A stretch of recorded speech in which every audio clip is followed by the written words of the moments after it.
여러분 안녕하십니까? 백운기입니다. 이제 내일 모레면 심판이 시작됩니다.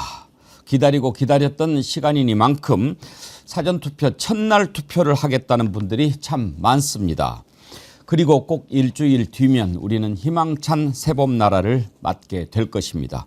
모든 여론조사가 압도적으로 이재명 후보를 향합니다. 내일부터는 여론조사 공표가 금지되는데 오늘 나온 갤럽 여론조사를 보면 이재명 후보가 49대 35로 김문수 후보를 너끈히 이기는 것으로 나옵니다. 흥미로운 것은 지금 국힘당은 오로지 이준석 후보와의 단일화에만 목을 메고 있는데 누구로 단일화하든지 이재명 후보 지지가 더 올라가는 걸로 나온다는 겁니다. 이러니 국힘당으로서는 단일화를 하자고 할 수도 없고 안 하자고 할 수도 없는 그런 처지가 됐습니다.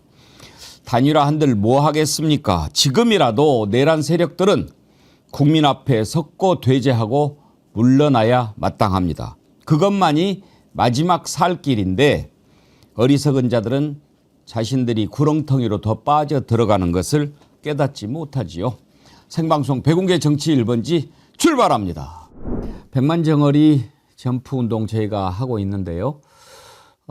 그냥 이렇게 구독해 라고 하는 것보다도 이렇게 정어리 배터리 이렇게 주면서 하시면은 더 좋지 않겠냐 해서 아이디어를 낸 겁니다. 백운계 정어리 TV 100만 함께하면 됩니다. 이렇게 쓰여져 있는데 이 배터리가 참 잘 만들어진 거거든요. 이렇게 현재까지 나온 보조 배터리 중에서는 이런 정도는 없다고 보시면 됩니다. 용량이 일단 최대 1000A인데 어떤 걸로 최대냐? 비행기 기내에 반입할 수 있는 최대 용량인데 이 정도 크기밖에 안 됩니다. 그 이상 커서 이제 못 타고 들어가게 돼요. 어떤 분이 이거 받으시고 오케이 기내 반입용 보조 배터리는 구했으니 이제 비행기만 타면 된다. 그러시던데요. 예, 이렇게 이번 기회에 장만하시고 또 권하면서 이 좋은 배터리로 정어리 100만 구독자 한번 빨리 만들어 봅시다. 가격이 29,900원 원래 하나 가격인데 이번에 지금 구입하시면 1+1 드리는 행사니까요. 이번 기회에 널리 알려주십시오. 이거는 보조 배터리 판매가 아니고 백만 정어리 점프운동 차원에서 저희가 보조하는 거다. 그렇게 생각해 주십시오. 여러분 함께 해 주십시오. 부탁드립니다. 네, 여러분 이제 내일 모레면 투표 시작하지요. 오늘 마지막 TV 토론이 있는데 여러분께 한 가지 알려드리겠습니다. 어제 오늘 밤에 TV 토론 정어리와 함께 보자 이렇게 해서 저희들이 저녁 7시 반부터 쭉 토론을 여러분과 함께 보려고 준비를 했는데 그 이제 방송 이번 주간사가 MBC거든요. 근데 MBC에서 영상 주는 것을 좀 곤란해 해가지고 저희가 영상을 못 받게 됐습니다. 그래서 오늘 TV 토론은 각자 보시고 내일 아침에 저희들이랑 같이 토론 분석하고 그렇게 하도록 하시죠. 이해해 주십시오. 저희가 100만 정어리 되고 또 힘을 좀 키워서 우리가 직접 TV 토론도 하고 그렇게 하도록 하겠습니다. 그날 오지 않겠습니까? 여러분이 함께 해 주시면. 자, 화요일 함께 해주실 패널 소개하겠습니다. 김진애 전 의원님 어서 오십시오. 네, 안녕하세요. 네, 노란색이 좋습니다. 네, 오늘은 민노당. 아니, 지금은 이재명. 지금은 이재명. 깜짝 놀랐습니다.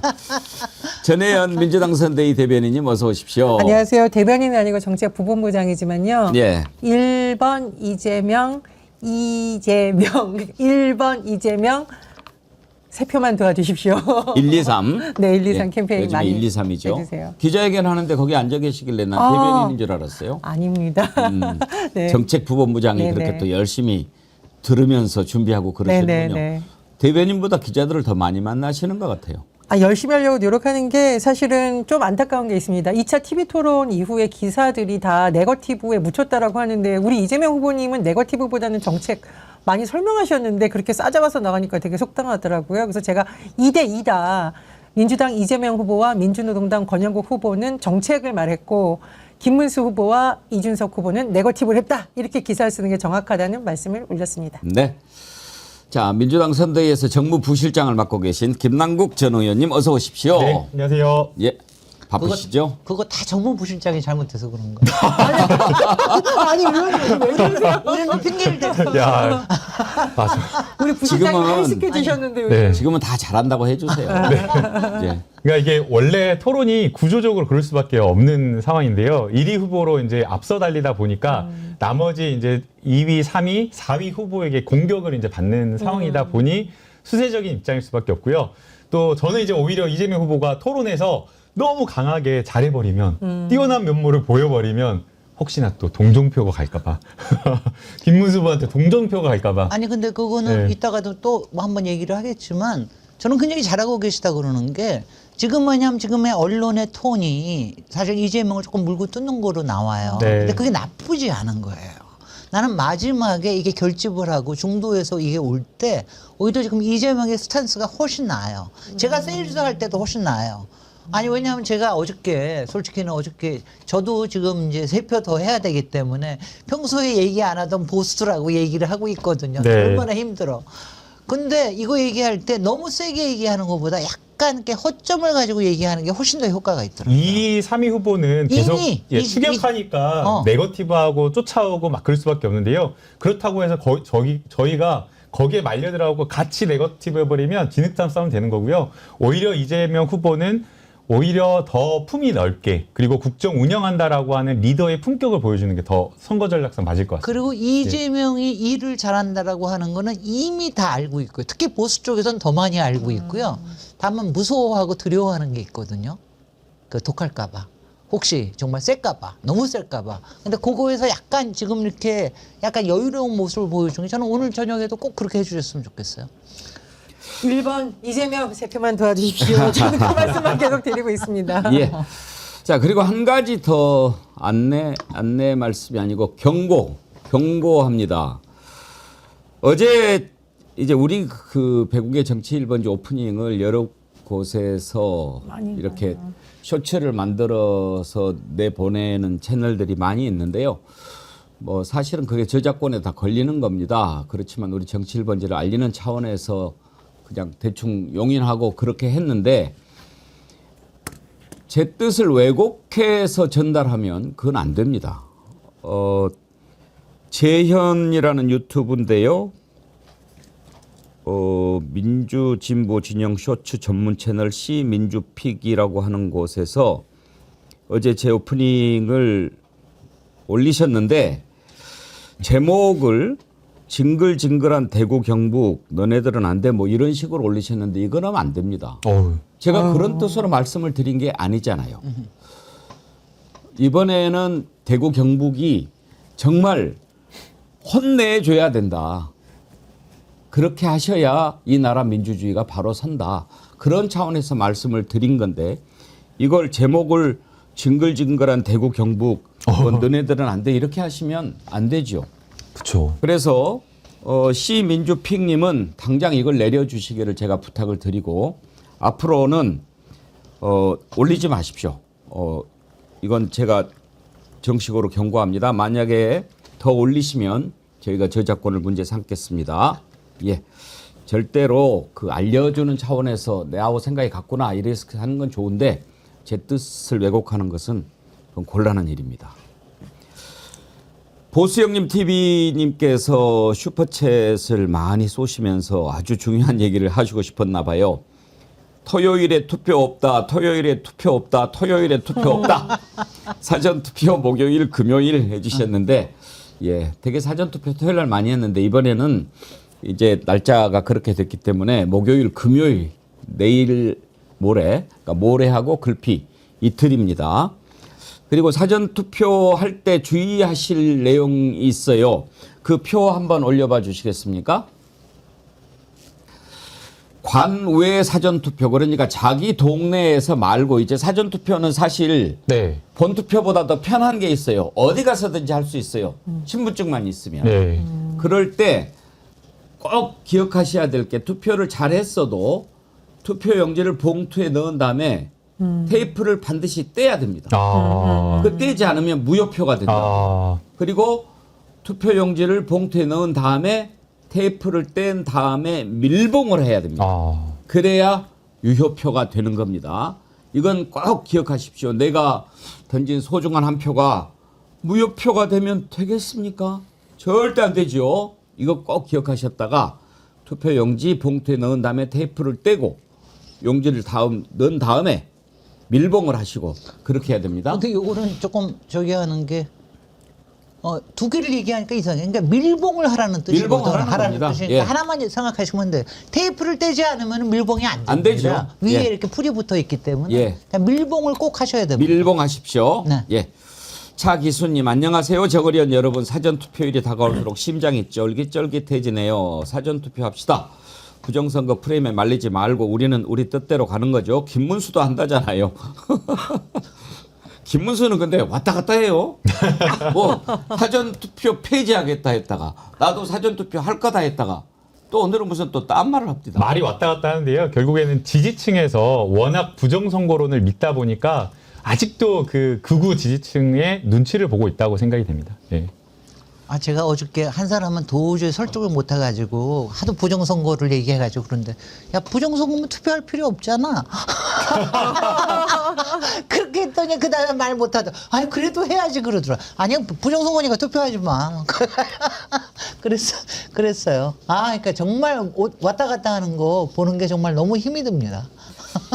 이번에 이제 재국민투표도 하지 않았습니까? 진작에 시작을 했죠. 그리고 선상투표도 하고 그랬는데 재외국민투표율이 역대 최고를 기록했습니다. 그 표도 한번 좀 보여주십시오. 이번에 재외국민 20만 5,268명이 참여했습니다. 그러니까 재외 선거권자가 전부 197만 4,375명인데 이 가운데 25만 8,254명이 명부에 등재됐거든요. 그러니까 어떤 식으로 하냐면 재외국민 전체는 아주 많아요. 100만 명이 넘으시죠. 사실은 재외국민투표도 이제 새 정부 들어서면 더 많은 사람들이 투표에 참여할 수 있도록 좀 기회를 더 많이 줄 필요가 있습니다. 그런데 이제 주요 대사관에만 이렇게 투표소가 설치가 되어 있기 때문에 아주 멀리 있는 곳에서는 큰맘 먹고 와야 되는데 쉽지 않죠. 그래서 몇몇 군데에만 있는데 이번에 나 가서 투표하겠다 이렇게 신청을 하면 명부에 올리죠. 그런데 이번에 그 명부에 올리신 분은 80% 가까이 10명에 8분은 오셨다는 거예요. 이게 역대 대선 재외국민투표율 최고입니다. 19대 때 75.3, 지난 대선 때 71.6이었는데 21대 대선, 이번 대선은 79.5가 나왔습니다. 이건 뭘 의미하겠습니까? 전혜원 원장님. 네, 저는 세 가지가 복합되어 있다고 생각합니다. 첫 번째로는 다시는 이런 내란 소식, 내가 아무리 바깥에 있어도 나의 고향, 나의 모국, 대한민국에서 이런 일 일어나면 안 된다라는 절박함. 두 번째, 분노입니다. 반성하지 않는 윤석열 내란 수괴와 아직도 그를 떠받는 듯한 국민의힘에 대한 분노. 세 번째는 희망인데요. 내 투표로 대한민국이 달라질 수 있다. 정말 뭔가 K 이니셔티브를 주도하는 나라를 만들고 싶다. 그리고 그 도구로 이재명 후보를 쓰고 싶다라는 감정이 복합된 것으로 저는 해석이 됩니다. 이 재외투표 1호자가 뉴질랜드에 사는 그 여성 학생이었는데요. 5시간, 7시간씩 밤새워서 기다렸다 하는 거 보니까 제가 정말 마음이 찡했고, 제가 그 집회에 나갔을 때 굉장히 특이한 현상을 본 바 있습니다. 재외 국민들이 돈을 모아서 커피차를 집회 현장에 보내거나 그렇죠. 추러스를 만들어서 나눠주거나 그 현상을 보면서 야 정말 우리 표현대로 아무리 우리가 떨어져 있어도 나의 모국은 대한민국이고 그 대한민국을 다시 일으켜 세우기 위해서 어떤 힘이라도 모이겠다 이런 정말 간절함과 절박함이 모여서 이렇게 높은 투표율이 나왔다고 생각을 합니다. 1번 이재명 아직은 세 표가 부족합니다. 정말 세 표만 여러분 꼭 더 할 수 있도록 도와주십시오. 예. 그러니까 저는 외국에 좀 오래 있어서 아는데 그때는 투표가 없었거든요. 근데 외국에 있을 때는 항상 미안해요. 뭔가가. 그리고 한국에 대해서 훨씬 더 걱정을 많이 하게 되고 그리고 내가 뭔가를 안 하면은 도저히 뭐가 어떻게 안 되리라. 이런 생각을 더 많이 하게 돼서 그래서 아마 이번에 투표율이 굉장히 높았던 거로 생각이 되고 사실 이번 우리 국민들도 그런 생각을 하셔야 돼요. 내가 투표를 안 하면은 뭐가 잘못될지도 몰라. 저는 특히 제가 이 생각을 하는데 그 이번에 G7 그게 9일인가 15일인가 하잖아요. 요번에 아마 새 대통령을 초청을 했다라고 그러는데 정말 국민의 지지율이 높으면 높을수록 대외적으로 발언권이 굉장히 세집니다. 예전에 문재인 대통령이 그랬듯이 그래서 그런 점에서도 좀 많이 투표를 해주셨으면 좋겠다는 생각을 많이 예. 합니다. 고맙습니다. 일본에 사시는 미세영희님 맞습니다. 3년 전에는 투표장이 썰렁했는데 이번에는 줄이 끊어지지 않고 서너 명이 기다렸다가 투표하는 그런 모습이었습니다. 그러셨는데 일본 소식 전해주셔서 감사합니다. 지금 재외 국민 추정이 197만 명이 넘는데 이 가운데 25만 명이 명부에 등재를 했고 이 가운데 20만 명이 이제 투표를 한 겁니다. 앞으로 재외 국민들의 투표 더 활발하게 이루어질 수 있도록 좀 준비를 했으면 좋겠습니다. 자, 오늘 이제 선거를 앞두고 두 가지 중요한 일정인데요.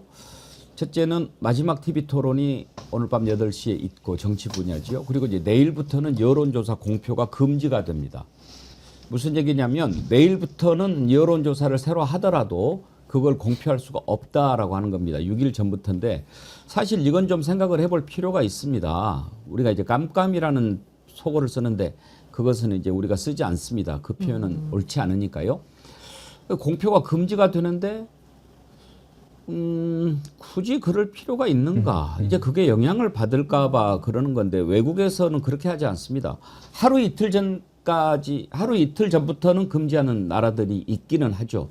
그런데 그런다고 저는 이 선관위 규정이 아주 올드하다고 생각합니다. 옛날에는 뭐 그렇게 막 흔들리는 효과가 있었지만 국민들은 그렇게 궁금하게 할 필요가 뭐가 있겠어요? 네, 너무나 공감하는데요. 과거에 정보가 실시간으로 전달이 되지 않고 오히려 정보가 부재했을 때 그런 어떤 가짜 뉴스나 이런 정보에 국민들이 영향을 받고 휘둘릴 수 있다는 것 때문에 이런 깜깜이 기간을 둔 것이었는데요. 오히려 지금 같은 경우에는 신속하게 정보가 더 유통이 되고 활발하게 공유가 되는 그런 상황이기 때문에 지금 이 깜깜이 기간을 둘 필요가 없다고 생각이 됩니다. 그래서 이미 국회에서도 여러 차례 토론이 열렸고 학계에서 여론조사와 관련된 전문가나 아니면 교수님들 이런 분들은 다 어느 정도 이 컨센서스가 모아진 그런 상황입니다. 아직 법 개정이 이루어지지 않은 상황이어서 좀 답답한 측면이 있는데요. 그래도 이제 지금까지 깜깜이 기간 전에 그러니까 오늘까지 여론조사 한 내용은 깜깜이 기간 선거 직전까지 계속해서 공표를 할 수가 있는 그런 상황인데요.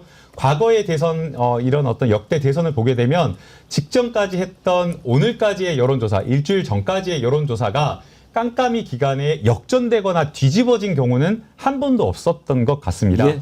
네, 그래서 크게 지금 변수는 없을 거라고 보고요. 지금 남아있는 변수가 지난주까지만 하더라도 김문수와 이준석의 단일화 이게 영향을 주는 것 아니냐라는 그런 분석이 있는데요. 여론조사를 분석을 해보면 양자 그리고 뭐 3자 이런 것들을 다 여러 가지 여론조사 분석을 해보면 이준석하고 김문수 어느 쪽으로 단일화를 한다고 하더라도 이준석 후보의 표가 그대로 김문수에게 가거나 김문수 후보의 표가 그대로 이준석에게 가지 않고 오히려 또 이재명 후보에게 상당수가 또 표가 오기 때문에 단일화 효과가 제한된다 이렇게 보고 있고요. 또 이게 결국에는 김문수 후보로 단일화한다라고 하는 것 자체가 이 청년 선거, 뭐 청년 정치다라고 했던 이준석이 내란 세력과의 어떤 야합 이런 정치를 하는 것이기 때문에 단일화 효과 자체가 차단되고 제한될 거다라고 보고 있기 때문에 그거 자체가 큰 변수가 되지는 않을 거라고 봅니다. 네. 지금 김남국 의원 말씀하신 대로 여론조사 지금까지 보면 근데 깜깜이라는 표현 쓰지 마십시오. 아, 네. 네, 그 비하 발언이라서 그래요? 그러면 안 되죠. 방송에서는 쓰지 않습니다. 그러면 뭐라고 그냥 쓸까요? 공표 금지. 공표 금지 기간. 저는 정말 저걸 하는 공표 금지라는 것 때문에 부정선거론이 나온다고 저는 생각을 해요. 오히려. 그렇죠. 왜냐하면 정작 지난 대선을 생각을 해보세요. 결과가 0.73% 차이였습니다. 근데 윤석열 대통령이 저렇게 부정선거를 했다는 게 뭐냐. 당시에 이준석 대표가 7% 이긴다고 불고 다녔었어요. 그 다음에 윤석열은 10% 자기가 이긴다고 얘기를 했었대요. 그게 뭡니까?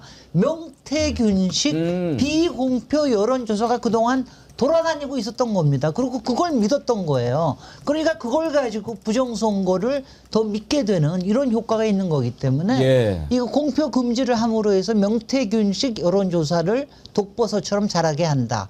부정선거론을 자라게 한다. 그래서 앞으로 절대로 이건 바꿔야 됩니다. 예. 그리고요, 말도 안 되는 여론조사 하라고 그러십시오, 공표를. 그러면 다 국민들이 심판하고 결론을 내려줍니다. 지난번에 한번 어디 말도 안 되는 여론조사 제가 한번 보여드린 적이 있죠. 수도권에서 김문수가 앞질렀다.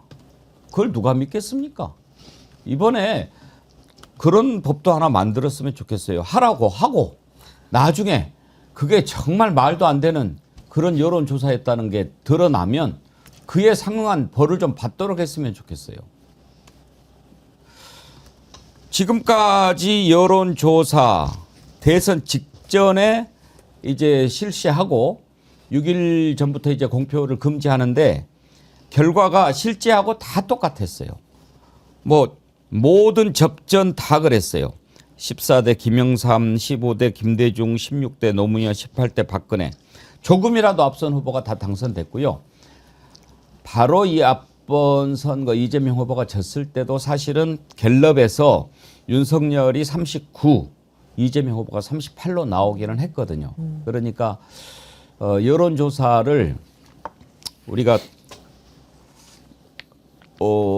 무시할 수는 없죠. 그런데 이번에 지금 너끈히 이기기 때문에 큰 변화는 없을 거다. 그렇게 말씀드릴 수 있습니다.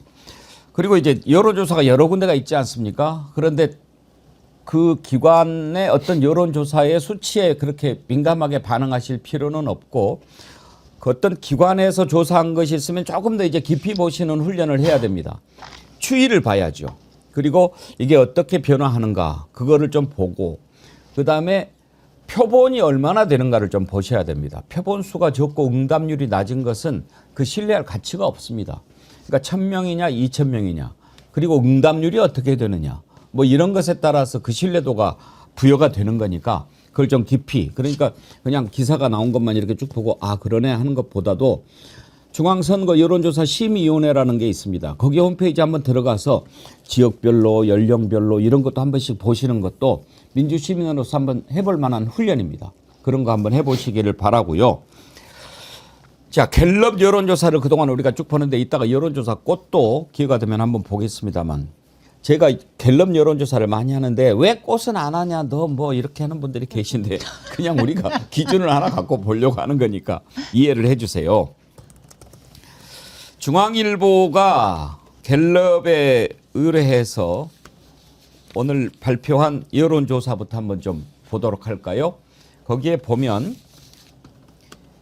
이재명 후보 49%, 김문수 35, 이준석 11 이렇게 나왔습니다. 이게 이제 오늘 내놓았기 때문에 아마 대선 전에 갤럽은 이거 이제 마지막으로 우리가 볼 수 있는 것일 겁니다. 내일부터는 공표가 금지되니까요.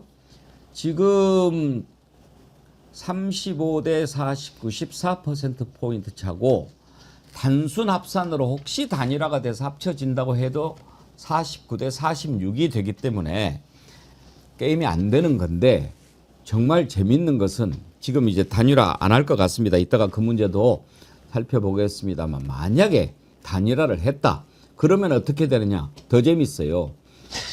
김문수로 단일화 했을 때 어떻게 됩니까? 계속 궁금하게 하실 겁니다.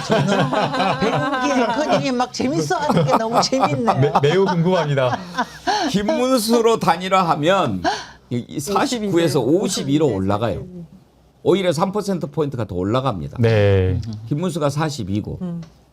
왜 그렇습니까? 이준석 표가 다 김문수한테 안 간다는 거죠. 예. 그러면 이준석으로 단일화가 되면 어떻게 될까요? 그거는 51대 40 마찬가지입니다. 오히려 단일화를 해도 단일화를 하면 이재명 후보가 더 올라가는 그런 현상이 나타납니다.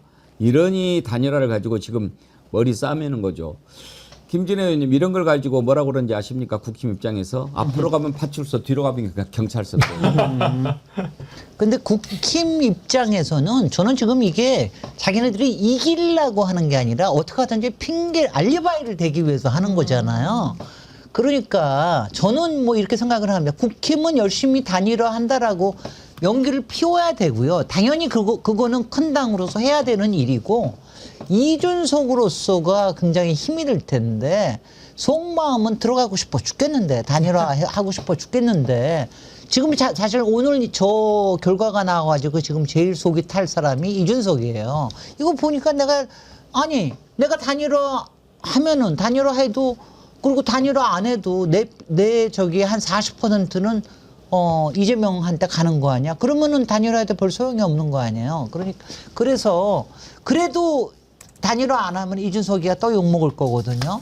그리고 단일화를 안 한다 하더라도 결과적으로 이준석의 표는 쪼그라들 거거든요. 결과적으로는 지금 10% 두 자릿수면 한 자릿수로 줄어들 거기 때문에 이준석은 뭐 저는 이렇게 얘기하고 싶어. 너의 욕망에 충실해. 자신의 욕망에 충실하라라고 저는 그렇게 얘기하고 싶네. 어차피 그럴 사람이니까. 예.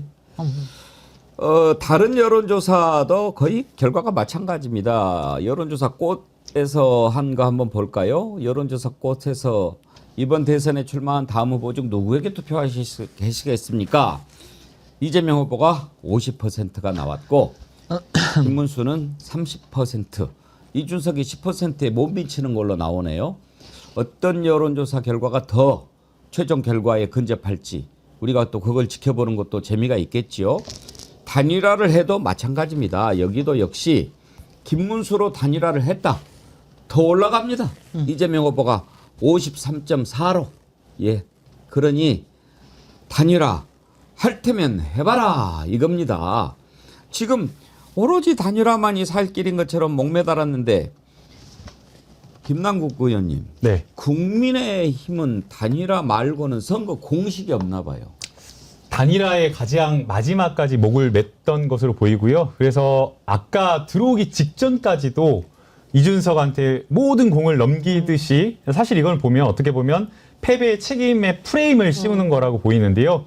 모든 것을 그냥 아예 당권까지 공적인 어떤 공개석상에서 드러나는 것 이하 밑에서는 그냥 협잡하듯이 모든 것을 넘겨주면서까지 당권을 이렇게 넘겨주면서까지 단일화를 하려고 하는 그 목매는 모습이었는데요. 아마 그것은 이렇게 정어리 TV에서 저희가 아주 면밀하게 여론조사를 놓고 단일화에 대한 효과를 분석하지 않고 막연하게 단일화하면 이 표가 다 올 거다라고 생각을 한 것 같습니다. 그러나 저희가 여론조사를 봤듯이 7대3이나 6대4 정도로 단일화 효과 자체가 제한되고 오히려 일부의 표는 이재명 후보에게 온다라는 것을 생각했을 때 단일화 했을 때 그 효과 자체가 제한된다라는 것을 확인해서 아마 지금 방금 보니까 김용태 비대위원장이 단일화 이제 더 이상 안 하겠다라고 국민의힘에서도 공식적으로 안 하겠다라고 좀 선언을 한 것으로 보이고요. 그리고 이제 이준석 후보 입장에서도 결국에는 본인이 단일화했을 때 정치적으로 자산이 뭔가 남아야 되는데 이준석 후보 그냥 단일화하면 그야말로 안철수 되는 겁니다. 청년 정치 사라지고요. 내란 세력과 야합한 정치인, 청년 정치, 원래 지금도 청년 정치인 아니지만 그야말로 야합하고 이준석 정치는 사라지고 안철수, 그냥 철수하는 정치인이 돼버리기 때문에 정치적 자산 자체가 남지 않고 앞으로의 빛을 볼 수 없는 그런 상황이 되기 때문에 포기할 수밖에 없는 상황이 되지 않았나 봅니다. 예. 예, 단일화도 물 건너가는 분위기입니다. 방금 김남국 의원님 말씀하셨는데 김용태 비대위원장이 이준석의 단일화 거부 존중하겠다. 그렇게 지금 오늘 아침에 한국 포럼 행사에서 기자들한테 우리는 3자 구도에서도 김문수 이길 수 있다는 확신이 있다. 단일화는 개혁신당에서 말하는 정치공학적 생각은 아니었다. 그럼에도 개혁신당이 단일화를 할 수 없다고 한다면 그 뜻도 존중하겠다. 이렇게 얘기를 했네요. 이게 단일화 거부 선언이라기보다는 뭐 현실을 받아들이겠다. 아니 저는 아직도 밀고 당길 거라고 생각해요. 이렇게 해놓고 그래서 지금 김민석 위원장님이나 윤호중 위원장님의 이 선대위원장님의 스탠스가 아주 좋습니다. 그러니까 어떤 경우에나 최종적으로 단일화가 될 수 있다는 걸 전제로 임하겠다라고 하는 게 맞습니다. 왜냐하면은 지금 사실은 이런 여론조사가 나온 거에 대해서 지금 국힘에서도 그렇고 이준석도 굉장히 당황해하고 있을 텐데 속마음은 양쪽에서 지금 다 하고 싶을 거거든요. 속마음은 다 그럴 거라고 생각을 합니다. 그리고 이준석은요, 그 안에 안 들어가면 자기의 정치적인 미래도 거의 없어요. 주변에 사람 하나도 안 남았지. 자기 지금 저기 해주는 사람들은 펜코에 온라인 몇 사람밖에 없지. 돈도 잘 안 내주는 사람밖에 없지. 그리고 앞으로 명태균 게이트 앞으로 기다리고 있지. 어떡할 겁니까? 그래서 아마 지금 명태균 쪽에서도 끊임없이 여러 가지 사인을 주잖아요. 그게 뭐냐면은 너 빨리 들어가. 그래야지 너의 미래가 보장이 될 수 있어. 그리고 명태균도 보장될 테고 저는 그게 윤석열, 김건희의 뜻이기도 할 거라고 생각을 합니다. 명태균을 사이에 두고 그거를 할 거라는 그런 생각을 해서 마지막까지 어떻게 될지 모른다는 생각으로 임하는 게 맞습니다. 그렇죠. 네. 근데 이제 국민의힘에서 겉으로는 이준석 후보에게 손을 내미는 모양새이지만 이건 역시 진정성이 좀 의심스러운데 윤상현 의원을 지금 선대위원장으로 오늘 또 아침에 임명해서 했더라고요. 당장 당내에서 난리가 났잖아요. 윤상현 의원 누굽니까? 바로 예란숙의 윤석열의 최측근이었고 탄핵 과정에서도 계속 일관되게 윤석열을 감싸는 듯한 모습을 보인 것으로 다 국민들이 인식을 하고 있어요. 그러면 지금 과연 이준석 입장에서는 이걸 나한테 정말 단일화 하자는 건가 말자는 건가, 본인은 분명히 윤석열과 선을 긋겠다고 얘기를 했는데 라고 계속 헷갈리게 만드는 전략인 거고, 지금 당장 조경태 의원만 해도 나는 지금 윤상현 선대위원장 철회 안 하면 선거운동 안 하겠다라고 하고 있는 거거든요. 집안 단속도 못하면서 무슨 다른 당 사람한테 지금 단일을 하자 하고 손을 내미는 겁니까? 당장 뭐 한동훈 측도 지금 반발하고 있는 것으로 알려져 있는데요. 어쨌든 가장 안타까운 것은 집안 싸움이던 옆 집안과의 힘을 합치는 거건 뭐건 간에 도대체 뭘 위해서 단일화를 하려는 건지 국민들 입장에서는 이해를 할 수가 없다라는 거죠. 어떤 나라를 위해서, 어떤 가치를 실현하기 위해서. 단일화라는 것은 명분과 가치가 뚜렷할 때만 시너지 효과가 남는 겁니다. 그게 없고 오로지 한쪽 편에게 책임을 뒤집어 쓰이기 위한 것이나 혹은 깜짝 이벤트를 하기 위해서 단일화를 하는 세력 모양을 보니까 저는 그런 면에서도 지금 여론이 굉장히 단일화에 대해서 비판적으로 보고 있다는 생각이 듭니다. 그런데요, 저는 굉장히, 왜냐면 제가 확실히 제가 조금 더 오래 살았기 때문에 제가 저 의심이 조금 더 많아. 그건 어쩔 수가 없는데, 저는요, 지금 국힘이나 김문수 후보가 지금 할 수 있는 게 거의 없어요. 그래서 저는 오늘 저녁에 토론회에서 완전히 전향적인 태도를 보일 수가 있어요.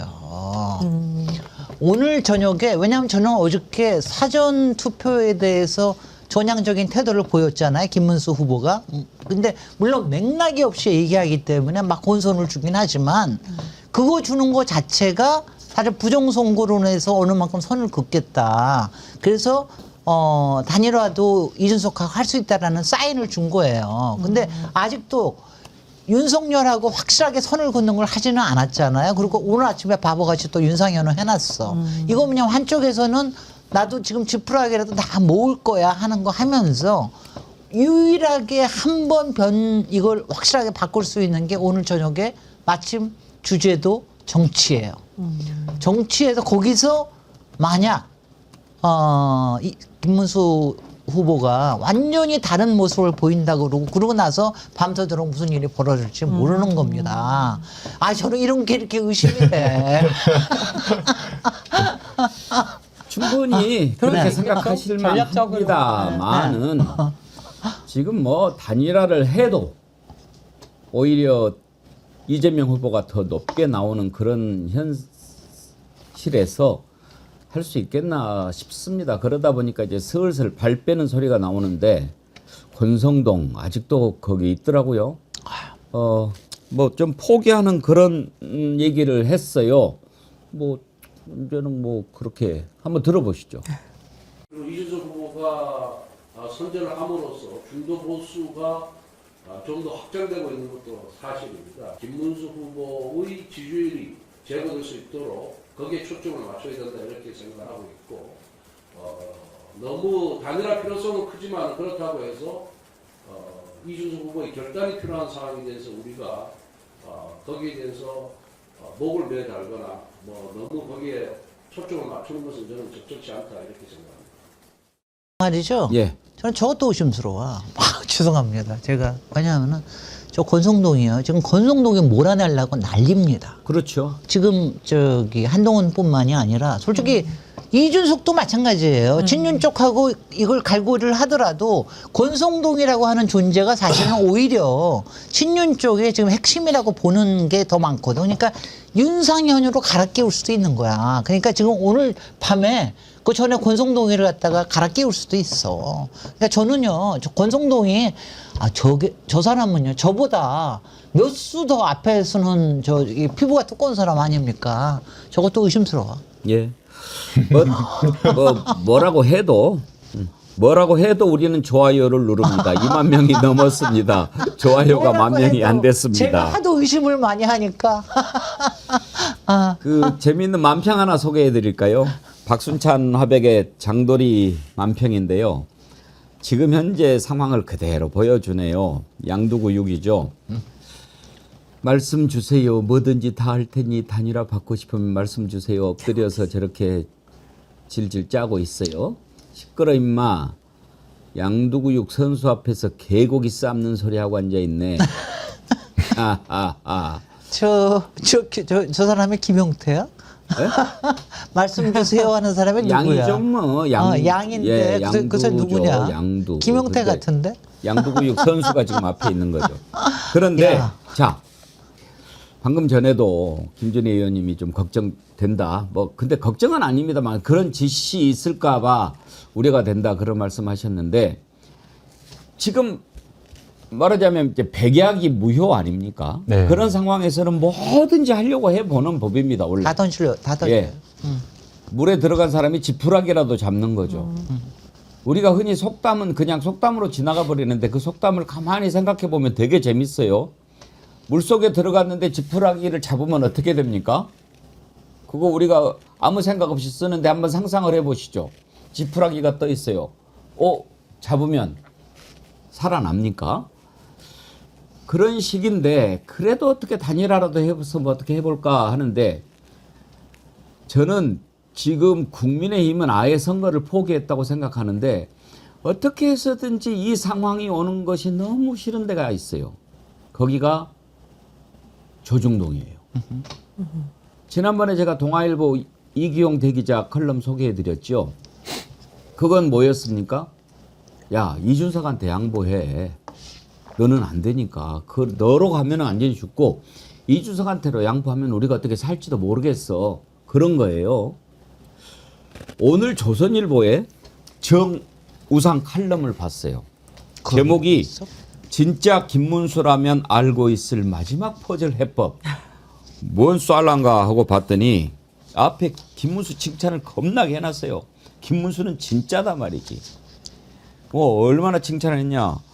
김문수가 망월동 묘역에서 눈물을 흘린 것은 그건 진짜 눈물이고 김문수가 얼마나 청렴하게 살았는지 정말로 도지사도 하고 국회의원도 했는데 돈도 없고 이건 진짜야. 막 김문수를 엄청 띄워놓고 맨 마지막에 야 문수야 근데 너 진짜 여기서 헌신과 결단을 해라. 진짜 김문수는 이번에 네가 물러나가지고 이준석이 줘. 그래야 무슨 수가 생겨. 조선일보가 지금 이렇게 하고 있어요. 김준현. 정말 가련해서 못 보겠어. 정말 가련해서 못 보겠어. 눈물이 나서 조선일보를 볼 못 수 사겠어. 없어요. 조선일보 너무 불쌍해. 정말 오늘 우리 이렇게 웃으면 안 되는데. 근데 저렇게 나오잖아.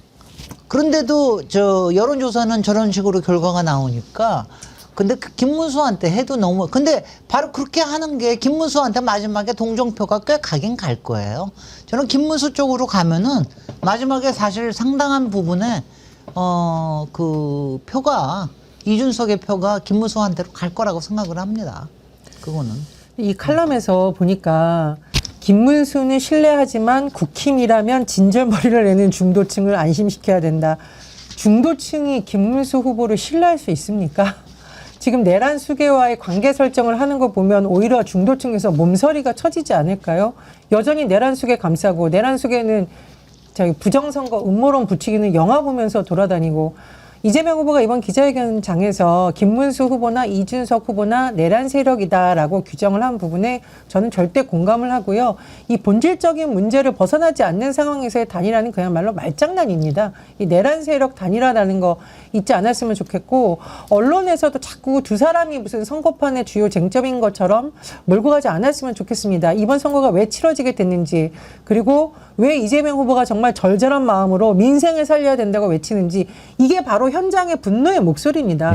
경제 망친 세력에게 다시 정권 줄 수 없다.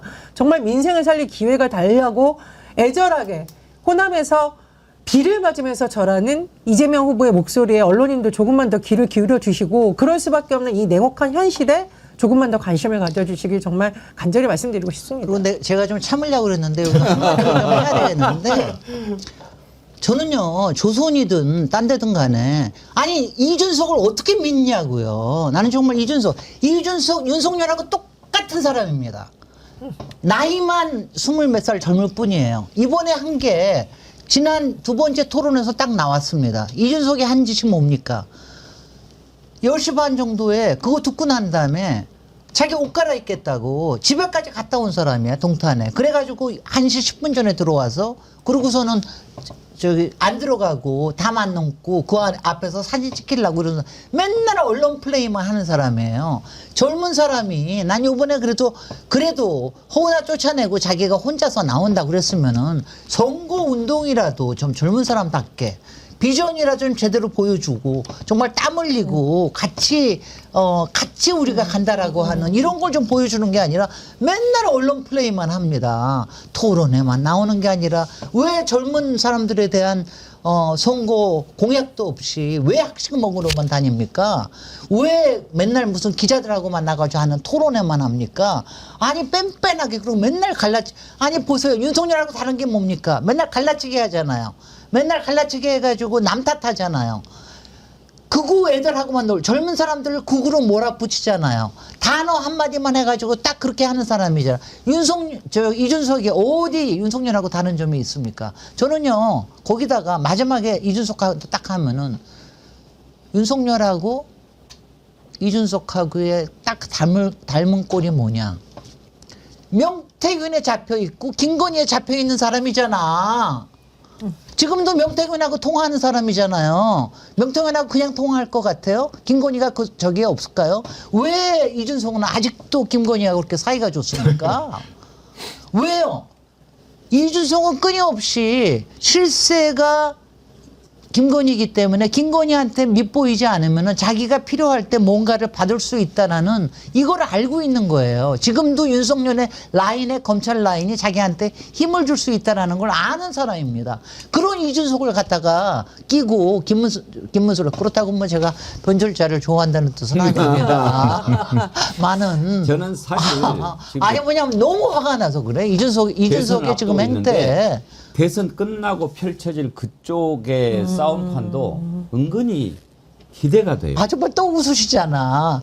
저는 막 화가 나 죽겠는데 막 웃으시잖아. 아니 한번 보십시오. 지금 이제 김문수 이번에 이제 선거 끝나면 찌그러져 가지고 아마 흔적도 없이 사라질 거고요. 권성동 윤상현 어떻게 해서든지 버텨보겠다고 선대위원장 지금 대가리 집어넣고 뭐 어떻게 해보려고 그러는데 그거 그냥 두겠어요. 그러면 누가 지금 그쪽을 차지하려고 하겠습니까? 친윤 반윤 싸우죠. 한동훈하고 돌아다니는 거 보십시오. 정말 저는 이번에 한동훈 같이 사악한 사람은 한국 정치를 위해서 완전히 사라져야 된다고 생각합니다. 아니 후보를 도우려면 돕든지 안 하려면 말든지 나와가지고 어제야 김문수라고 이름 적힌 거를 입었다고 하더라고요. 이제는 지금 대선 기간인데 지선거 운동하고 돌아다니는 거 아닙니까? 한동훈 그러면 안 되죠. 그건 정말 안 되는 겁니다. 그리고 돌아다니면서 김문수 얘기보다 이재명 얘기를 더 많이 해요. 그러니까 이재명 후보가 대통령이 되면 내가 당권을 잡고 싸워야 제대로 싸울 수 있다는 얘기를 하고 싶은 거죠. 사악한 거죠. 그러면서 막 이재명 후보 사악하다고 그러니까 듣고 있는 사람이 야 인마 네가 더 사악해 이렇게 이야기를 해주던데요. 그 영상 한번 보여주실래요? 그리고 김문수 대통령 여러분, 우리가 무능한 이재명 세상을 함께 막아봅시다. 제가 그 마음으로 여기에 나왔습니다. 여러분, 이재명은 사악해서 위험한 것이 아니라 무능해서 위험합니다. 반드시 이재명의 위험한 세상을 막아봅시다. 고맙습니다. 김문수 함께 갑시다. 네, 한동훈 대표님 감사합니다.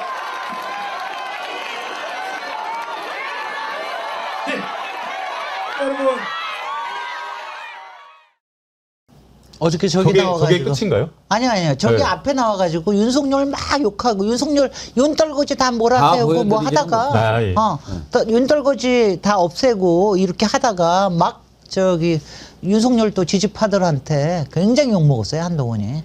그러니까 저기는 원래 이제 지지 후보자를 지지하는 연설을 하면 물론 이제 네거티브 연설을 할 수도 있습니다. 상대 후보에 대한 네거티브, 왜 집권을 하면 안 된다라고 하는 것을 할 수도 있지만 가장 핵심은 그래도 우리 후보의 강점을 알려야 되거든요. 그래서 우리 후보가 왜 이번에 당선돼야 되는지, 우리 후보는 이재명 후보 예컨대 일 잘하고 실력 있고 성과를 내고 또 국민의 도구로서 겸손하게 일하는 후보다, 이런 식으로 뭔가 말을 해야지 그 자리에 앉은 사람들이 그 유세를 듣고 또 막 전파를 해 나가는 거거든요. 근데 지금 한동훈 후보는 인정을 안 하는 거죠. 한동훈은 김문수 후보 자체를 인정을 안 하고 김문수 후보에 대한 이름을 이야기 안 하면서 어제 어렵사리 이제 그냥 올라갔는데, 이거는 정당인으로서의 어떤 모습도 아니고요.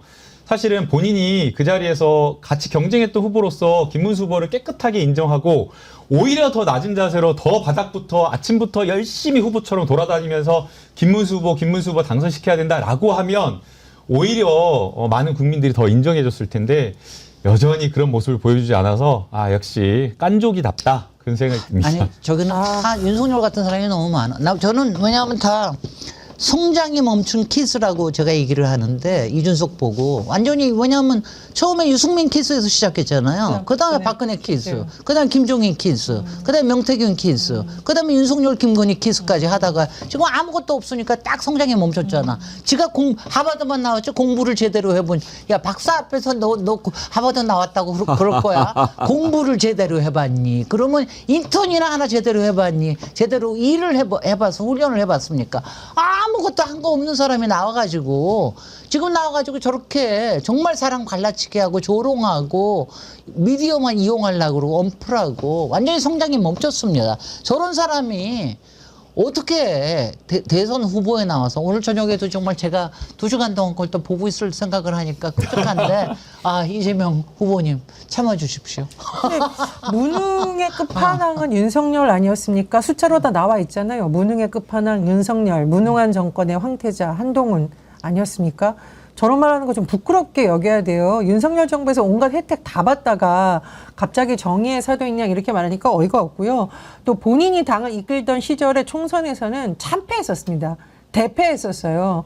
패배한 장수 출신이라고요. 그런 사람이 나와서 저렇게 얘기를 하니까 참 한심스럽다는 생각이 들고, 그 계엄 사태 이후에 새우깡 먹으면서 먹방하는 거 보니까 전 정말 기가 막힌 게, 보수층에서도 그런 말 나왔대잖아요. 나라를 이 모양으로 만들어놓고 어떻게 새우깡 먹방을 하냐. 거기도 성장이 멈췄어. 그러니까요. 키스야. 그러니까 이거 뭐라고 윤석열 퀴즈라고 해야 될지. 맞아. 윤석열 키스. 머리도 나쁜 한심스럽습니다. 거예요. 그러니까 이 뭔가 깜깜이다. 얘기를 할 때는 상대방의 공감을 유도하는 말을 해야 되지 않습니까? 그런데 오해피님, 이재명이 무능하대 크크 하셨는데, 아니 다른 걸로 공격하면은 몰라도 이재명을 무능하다고 공격하는 거는 그 누가 공감하겠습니까?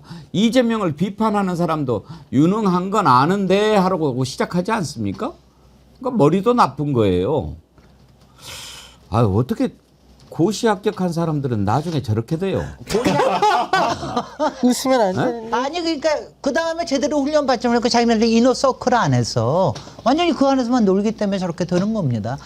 저기 마찬가지로 한동훈도 마찬가지고 윤석열도 마찬가지고 이준석도 마찬가지인 게, 자기네들 월드 안에서만 살고 있어요. 윤석열은 윤어게인 월드에서 살고 있고 한동훈은 누구 월드 뭐라고 그러는지 모르겠는데 윤석열 이준석은 완전히 펜코에서만 살고 있잖아요. 펜코 대통령 아닙니까?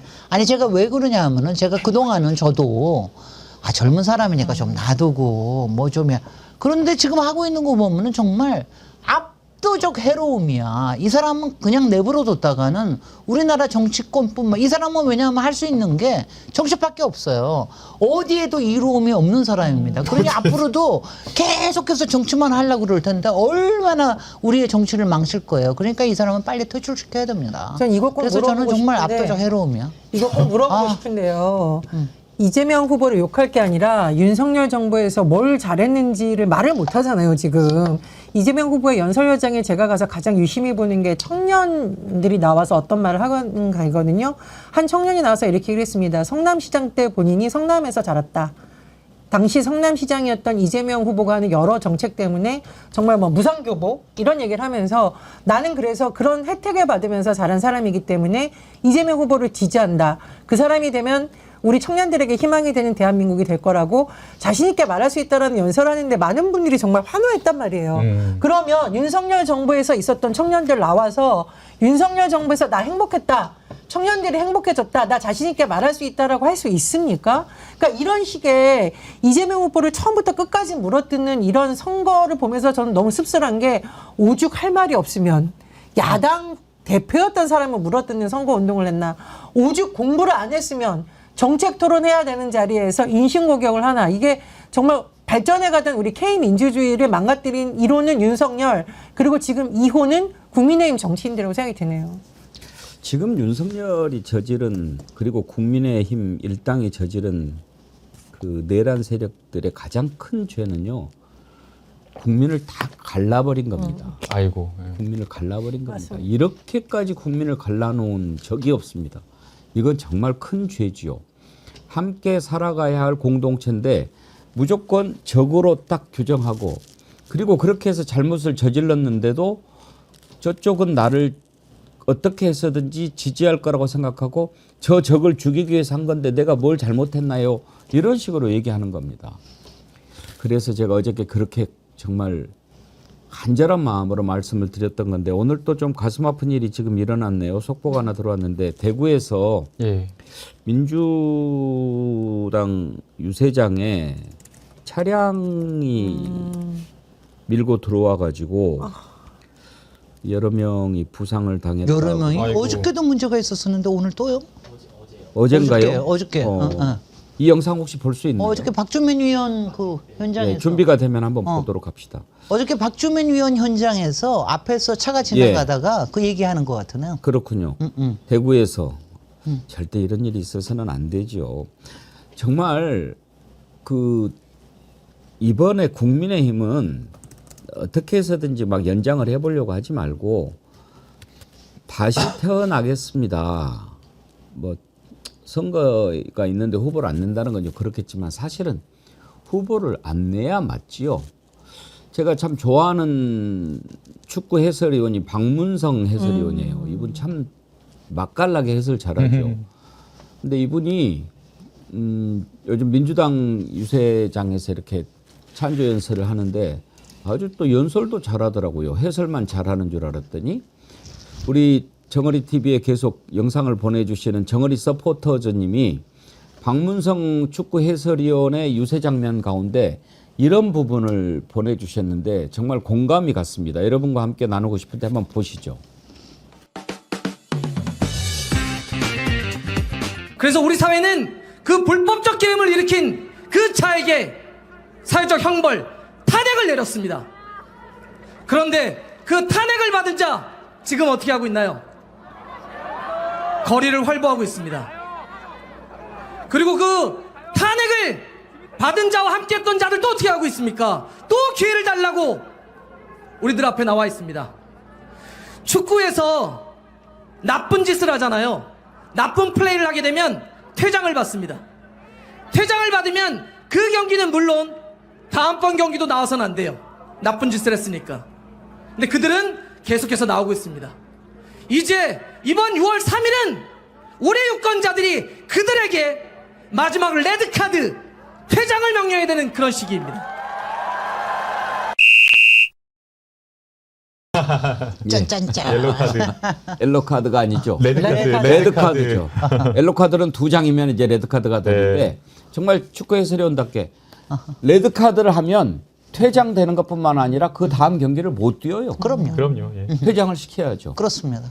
12월 3일 내란, 6월 3일 심판, 6개월이나 걸렸습니다. 아 정말 끔찍해. 너무 잠을 못 잤어. 아니 근데 여기에는 제가 이거 보니까 여기는 펜코 애들 안 오네요. 우리요? 우리의 여기에는. 여기에 오신 정어리원들은 다 여기 위대한 펜코 정어리는 없나 봐. 그러니까 그 펜코가 되지. 아니 얼마나 이준석에 대해서 조금 비판하고 그러면 얼마나 펜코 애들이 나와. 근데 펜코 애들이 놀기에는 아직 너무 이릅니다. 11시, 12시는. 오후나 밤이 돼야 되는 모양인데 정말 이렇게 젊은 친구들을 오염시키고 이럴 수는 없어. 정말 미래가 걱정이 됩니다. 오늘 저녁에 이제 TV 토론 마지막으로 있는데 세 분께 주문 사항 한번 만약에 좀 지난번에 저는 보면서 두 가지 개인 그럼 제가 먼저 말씀을 드릴게요. 오늘 저녁에 TV 토론하면 제가 좀 말씀을 드리려고 그랬는데 저는 지난번에 TV 토론 보면서 좀 아쉬웠다 하는 부분이 두 가지였어요. 하나는 우리 이재명 후보가 이제는 좀 논리적인 것보다는 좀 감성적인 접근도 좀 했으면 좋겠다. 그런 생각을 했습니다. 상당히 논리적인 분이에요. 지난번 TV 토론 때 보니까 김문수가 아주 딱 마음 먹고 더티 전략으로 나오더라고요. 뭐 특히 지난번에 흉기에 찔렸을 때 부산대 병원에 갔는데 왜 그거는 완전 폐륜적인 거예요. 서울대 병원 안 가고 또 성남의료원 당신이 만들어 놓고 왜 거기 안 가고 막 이렇게 공격을 하더라고요. 근데 거기에서 이재명 후보가 그걸 또 논리적으로 설명을 하더라고요. 가족들이 그렇게 원했고 부산대 병원에서 그렇게 하라고 그랬으니까 그렇게 한 거다라고 하는데 꼭 그렇게 하는 것보다 아니 당신 해도 너무하지 않냐. 사경을 헤매는 사람이 뭘 이글저글 따질 겨를이 있었겠느냐. 그냥 시키는 대로 내가 한 건데 아무리 공격을 해도 그렇지 이렇게 칼을 맞아서 그야말로 경각에 달려있는 그런 상황인데 그걸 가지고 그렇게 이야기하는 것은 너무 지나치지 않냐. 좀 이렇게 좀 혼을 좀 냈으면 어땠을까 하는 그런 생각이 들고요. 그 다음에 뭐 또 그 진부한 레파토리 가지고 막 이야기하는데 거기에서 또 당신은 119 전화했잖아 이렇게 하는데 그것도 좀 저는 못마땅했어요. 똑같은 사람이 될 필요 없잖아요. 김문수 그런 애들하고. 그러면은 그때 그냥 119 얘기를 안 하든지 또는 뭐 레이건식으로 그렇게 하는 거 있잖아요. 당신이 나한테 그렇게 얘기를 한다고 해서 내가 당신한테 119 얘기를 하지는 않겠다. 뭐 이런 방법이 있거든요. 근데 조금 더 넉넉하고 여유 있고 좀 감성적인 그런 접근하는 모습을 좀 보여줬으면 좋겠다. 제가 두 번 TV 토론을 보면서 느낀 건데 김진애 의원님께 오늘 TV 토론 팁을 하나 조언을 부탁을 드린다면 아니 어쩔 수가 없이 이재명 후보는 아주 저질인 사람하고 아주 악질인 사람하고 지금 토론을 하거든요. 예. 그러니까 이 저질과 악질은 더군다나 굉장한 구체성을 가지고 토론을 자꾸 걸어오기 때문에 그리고 완전히 변칙 플레이 정도가 아니라 완전히 오늘 저녁에는요 이거 정도를 생각을 하셔야 될 거예요. 완전히 돌연 변칙을 할 겁니다. 저는 그 생각을 해야 되고요. 지금 부실장님, 네. 지금 당장 가시면은 네. 그거 체크하세요. 예. 돌연 변칙을 하는 몇 가지 수가 있어요. 예. 저쪽에서 네. 아까 얘기한 것도 에 속해 있고 돌연 변칙을 할 때에 아까 저는 앵커님이 말씀하시는 대로 그거에 대해서 개인의 얘기를 하시는 게 아니라 국민의 입장에서 어떻게 생각을 하실지에 대해서 꾸짖어 주는 얘기를 하셔야 돼요. 저는 왜냐하면은 가끔 가다가 저도 이재명 후보님이 어떻게 보면 정말 착하거나 마음이 약하셔서 그런 것 같은데 항상 좀 약간 소심하게 얘기를 하시는데 그리고 내가 뭐 잘못할 수도 있다라는 식으로 얘기를 하시는데 저는 이럴 때는 예전에 노무현 대통령이 정말 이거 어떻게 하란 말입니까? 이게 보통 국민이 이렇게 할 수 있는 겁니까? 그러니까 우리한테 우리의 분노를 좀 자아내게 하는 말씀을 좀 하시면 좋겠다는 거 하고요. 그 다음에는 저쪽에 대한 분노를 자아내는 그거를 건드려 주시는 거를 꼭 하셨으면 좋겠습니다. 저는 오늘 저녁에 제일 걱정하는 게 돌연변이의 변적이 나오는 공격입니다. 그 걱정을 많이 하거든요. 그 미리 제가 보기에는 지난 두 번째에 보니까 그 저질과 악질을 제가 보기에는 우리 이 착한 이재명 후보님은 예상을 못 하셨던 것 같더라고요. 그래서 제가 좀 안타까웠거든요. 오늘은 예상하고 가셔야 됩니다. 네. 전혜원 원장님은요? 저는 백운기 앵커님 말씀에 깊이 공감합니다. 노무현 전 대통령께서 여사님에 대한 공격이 들어오니까 그 한마디를 하셨거든요. 그럼 마누라를 버리란 말입니까? 이런 취지로 말씀하셔서 맞아요. 사람들이 어쩌란 말이야. 장인이 그런 아픈 역사가 있었고 여사님이 그런 아픈 환경에서 자란 걸 어쩌라고 이런 생각이 들었지 그걸 논리적으로 우리가 설명이 되는 건 아니거든요. 그래서 후보님이 우리 노무현 전 대통령님과 김대중 전 대통령이 가지셨던 조금의 여유와 또 감성 코드를 통해서 그냥 그들이 낮게 가더라도 우리는 위고 하이 이 전략으로 하시면 더 좋지 않을까 생각이 듭니다. 예, 김남국 의원. 제가 이준석하고 굉장히 많은 토론을 해봤거든요. 예. 토론하면서 정말 많이 싸웠습니다. 그러니까 말도 안 되는 거를 억지 쓰고 꼬투리 잡아가지고 이상한 이야기를 하기 때문에 사실은 이준석 이런 괴상한 아까 김진애 의원이 악질, 돌연변이라고 그랬는데 이거 상대하는 것 자체가 쉽지가 않거든요. 그래서 말려들지 않고 그냥 품 넓은 지도자의 모습만 이렇게 보여도 충분하지 않을까라는 생각이 들고요. 1차, 2차 토론에서 약간 이제 대표님께서 이제 심정적으로 이렇게 하시는 게 그런 게 있었는데 그렇지 않고 차분하게 이렇게 말씀하시고 품격 있는 토론만 보여주셔도 성공이다. 왜냐하면 이게 구조적으로 앞서가는 후보이고 나머지 후보가 계속 네거티브로 말도 안 되는 공격을 하기 때문에 사실 그 자리에서 이것을 버티기가 쉽지는 않습니다. 그렇기 때문에 수세적으로 방어만, 안정적으로 방어만 해도 좋다라고 생각이 되고요. 오늘 토론에서 지도자의 모습 그리고 국민들에게 안정감 있는 대통령으로서 국정 운영과 그리고 정책, 철학적 비전을 확실하게 보여주고요. 무엇보다 일요일날 기자회견 되게 좋았다고 저는 생각을 하거든요. 모든 국정 에너지를 민생과 경제 회복에 쏟아붓겠다라고 하면서 이 위기 속에 지도자로서의 모습을 좀 확실하게 좀 보여줬으면 좋겠다는 생각이 듭니다. 근데요, 지금 보고 있으니까 이거 평 하나만 할게요. 네. 김남국 후보님이 정말, 죄송합니다. 김남국 의원님이 정말 이재명 후보님하고 비슷해. 착해, 너무. 원래요? 모범적이야. 그 심리학에서 동일화라고 있지 않습니까? 그런 것 같아요. 아이덴티피케이션. 그러니까 그렇게 좋아하면 따라가는 거예요. 아니 그러니까 그때 그렇게 이준석한테 말려 들어갔던 거야.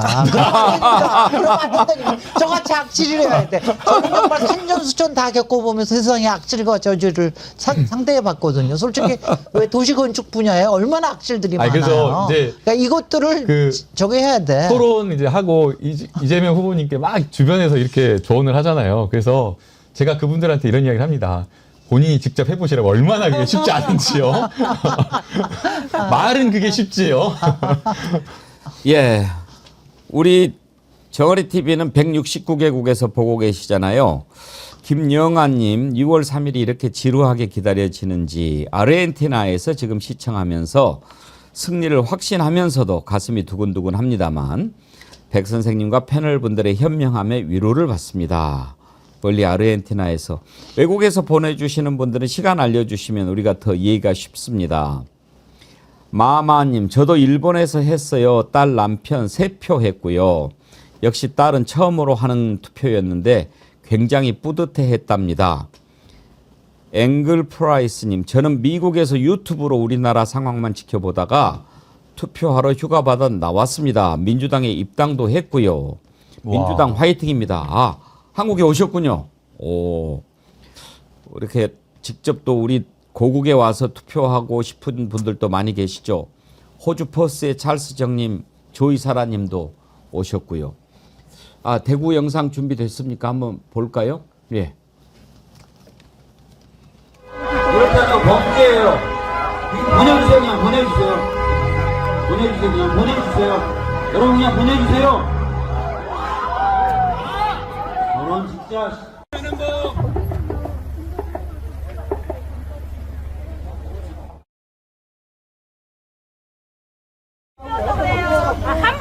왜 자꾸 다녀? 이쪽 오세요. 그만하세요. 저한테 얘기하세요. 저한테 올라가요. 아니 여기서 얘기하면 돼요. 여기서 얘기하면 돼요. 저건 단순히 선거 방해가 아니고 미필적 고의에 의한 살인. 미필적 고의가 아니라 그건 고의입니다. 고의예요. 고의가 있다고 직접적인 고의가 있다고 봐야 됩니다. 예. 근데 지금 잘 안 보여주셔서 그러는데 어저께 사실은 박주민 의원이 대구에서 한 번 당하고 밤에 부산에 가서 또 한 번 당한 게 있어요. 근데 그때 젊은 사람이 둘이 다 나와.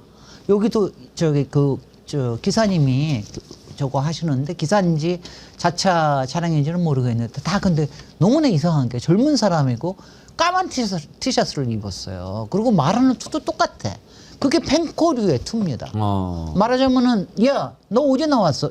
나중에 부산에서 시비 걸던 사람은요 어떻게 얘기하냐면은 부산 시비 가냐면 너 어디 나왔어요 대학을.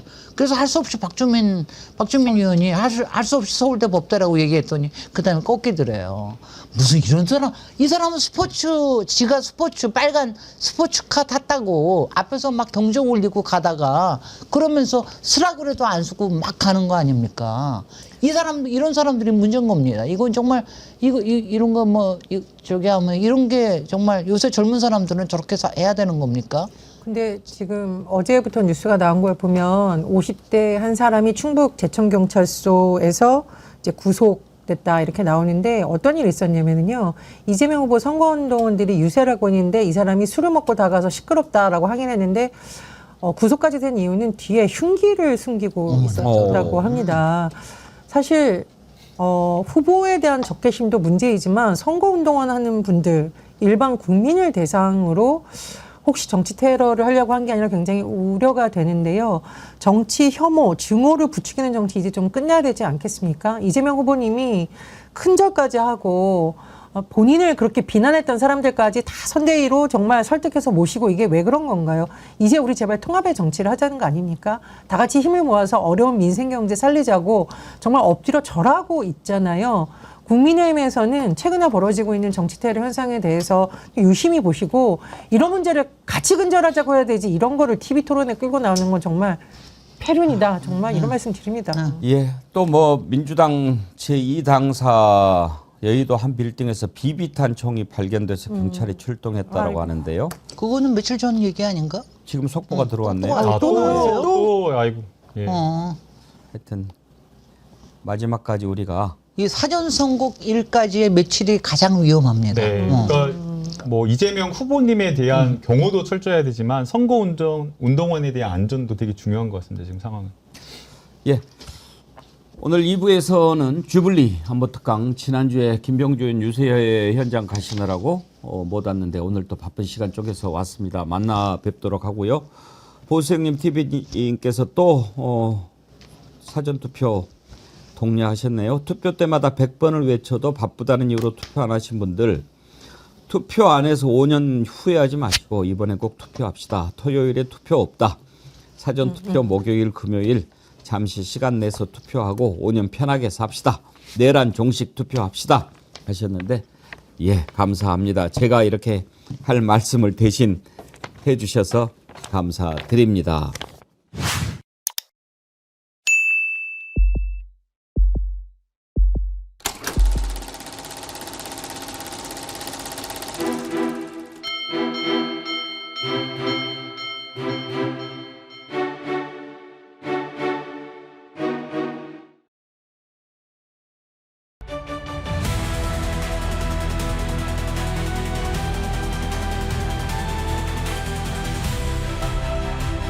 국민 여러분, 90년